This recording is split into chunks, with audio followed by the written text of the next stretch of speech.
नमस्कार, मी मनीषा जयप्रकाश। आपण पाहत आहात लोकसंदेश न्यूज।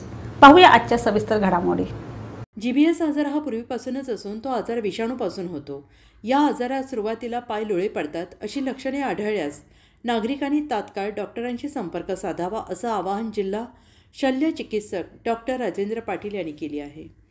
जीबीएस विषयी अफवा पसरत आहेत, कोणी अफवांवर विश्वास ठेवू नये, अफवांना बळी पडू नये असं देखील डॉक्टर पाटील यांनी म्हटलेलं आहे।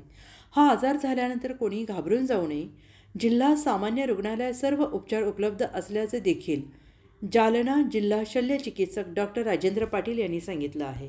सर, जीबीएस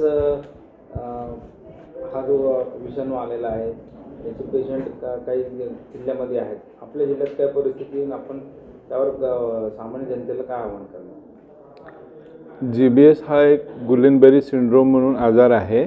हा आत्ता आलेला नाही आहे, वर्षानुवर्ष ते चालूच आहे। गुलेनबेरी सिंड्रोम जो विषाणूपासून होतो, त्याच्यात महत्त्वाचं म्हणजे पाय लुळे पडतात सुरुवातीला। जर तसं काही असेल तर तात्काळ डॉक्टरांशी संपर्क साधावा, आपण काही ठरवू नये। तसंच आज खूप या जीबीएसबद्दल खूप अफवा पसरत आहेत। अफवांना बळी पडू नये कोणीही।